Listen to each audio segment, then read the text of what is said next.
Welcome to the Deep Dive. Today we're tackling a topic that, well, you've probably seen pop up online. Those street interviews from Japan suggesting infidelity is maybe surprisingly casual. Yeah, those clips definitely grab your attention. They do. But that initial impression, while it makes for good clicks, it really doesn't tell the whole story. Not even close. So our mission today is to go deeper, challenge that surface level view. We want to explore the really complex history, the cultural values, the societal norms that shape how people in Japan actually think about infidelity. It's a journey beyond the headlines, definitely. We need to look back centuries, not just at today. Exactly. And to help us navigate this, we're mainly drawing on a really insightful source, Cheating in Japan, a cultural history of infidelity. It's a great resource. It digs into everything from historical precedent, legal shifts, philosophical underpinnings, and even how different generations see things. It gives that much-needed depth. Okay, so let's start unpacking this. Where do we begin? Maybe way back. Because the foundations of marriage in Japan are, well, pretty different from Western ideas, right? Absolutely. If you go back to ancient Japan, say, around the Han era, so we're talking maybe 200 AD onwards, marriage wasn't primarily about love or individual choice. It was more practical. Much more. It was fundamentally an alliance between families. Think strategy, lineage, property. Right. And once those primary duties were fulfilled, like having kids. Exactly. Producing heirs, ensuring the family line continued once that was sorted, it wasn't uncommon for both men and women to, well, pursue their passions elsewhere. Both. That's interesting. Initially, yes. Treating wasn't this huge taboo. In fact, the structure sometimes even facilitated it.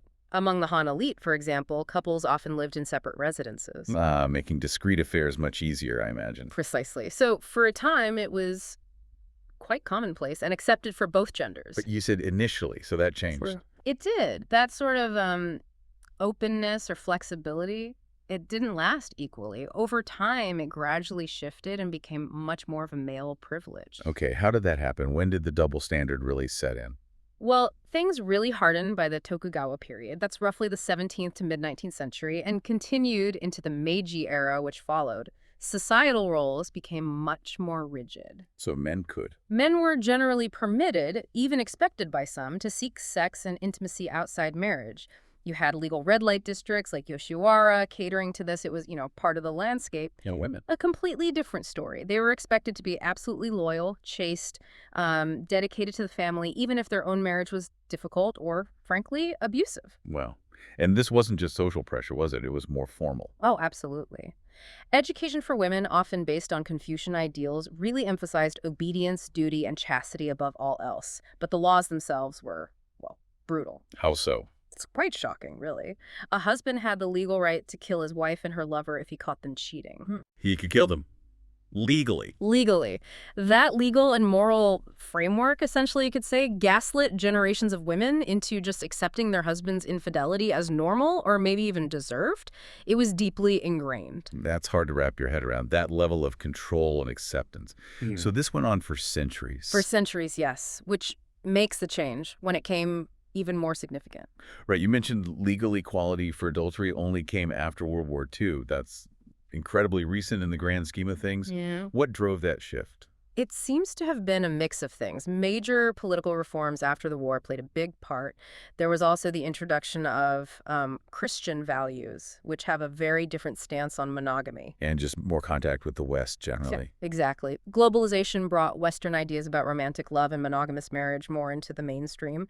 But think about the timeline. Western cultures have had monogamy as a core ideal for millennia. Japan's really only had widespread social expectation of it for, less than a century, maybe 70, 80 years? That perspective is crucial. It's not just laws changing. It's a whole cultural mindset shifting or trying to shift very quickly. And you also have to layer in the religious and philosophical background. How does that fit in? Buddhism and Shintoism. Well, Japan's main spiritual traditions, Shinto and Buddhism, they just don't place the same strong emphasis on monogamy as, say, Christianity or even the social codes of Confucianism do. So sexual or emotional exclusivity within marriage wasn't like a top-tier virtue? Not in the same way, no. It wasn't absent, but it wasn't a central pillar of morality for everyone in the way it might be viewed elsewhere. Marital fidelity as a strict concept, Just wasn't hammered home quite so hard in mainstream Japanese ethics. Which provides a very different sort of moral backdrop Yeah. compared to many Western societies. A fundamentally different backdrop. Okay, so with all that history, let's jump to the present day. Because this context really helps make sense of some of the things we see now, like those studies on university students. Right, the ones suggesting that for some young people, cheating isn't seen as a huge deal, almost expected sometimes. Yeah, the reasons given are often things like, oh, we're young, or it's not like we're married, or that classic, well, everyone's doing it. Exactly. There was one study, I think, from 2021 where many students basically justified it as, a phase of youth. One quote was particularly stark. Because I am a university student, I do not need to have a serious relationship. Wow.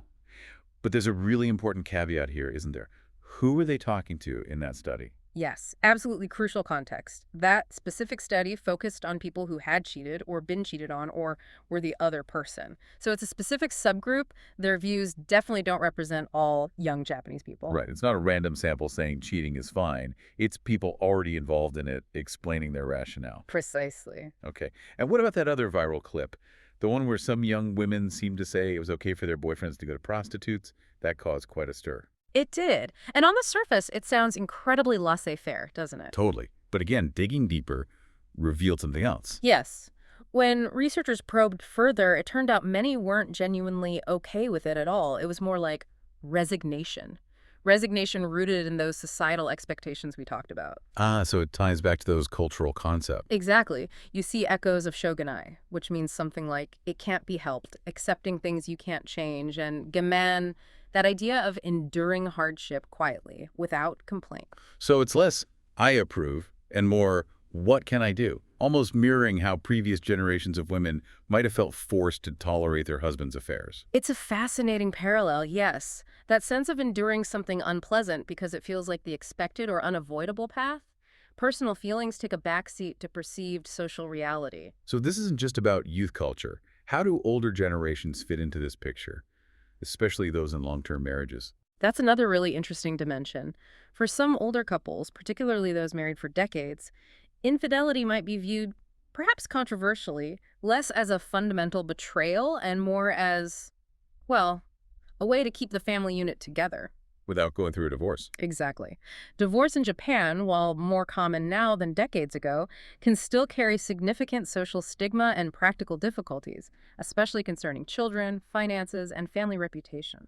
So keeping the family intact, at least outwardly, might be prioritized over individual happiness or strict fidelity. For some, yes, an affair might become a sort of unspoken private solution to marital dissatisfaction, allowing the public facade of the family unit to remain undisturbed. It's again connected to those ideas of gammon enduring and shogunai, accepting what seems like fate. It's a pragmatic, if perhaps sad, way of coping for some. It sounds like a very complex balancing act between personal feelings and societal pressures. But, okay, with all this nuance, all this history, all this quiet endurance, does cheating actually have consequences in Japan today?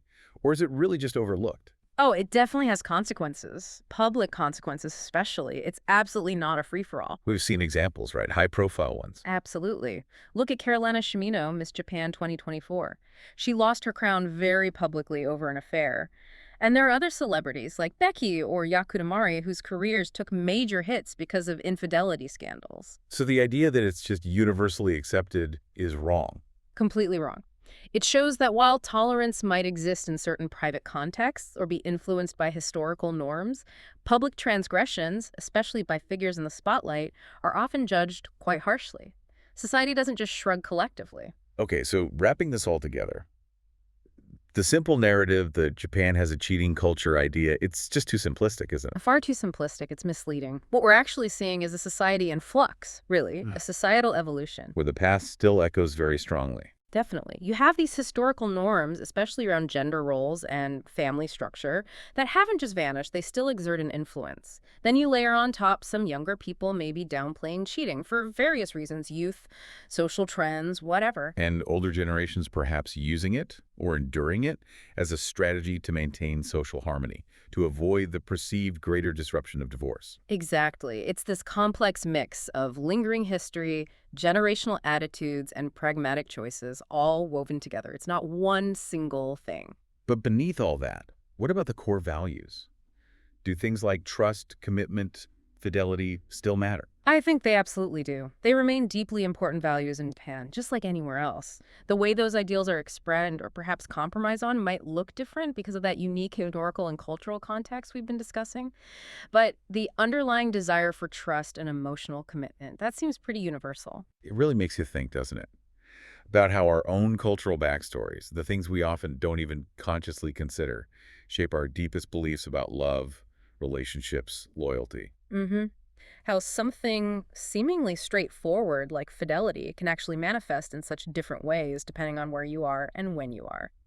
It's a good reminder to look beyond those easy headlines, maybe question our own assumptions, and think about the hidden forces, the history that shapes how we all connect with each other. A lot to chew on there.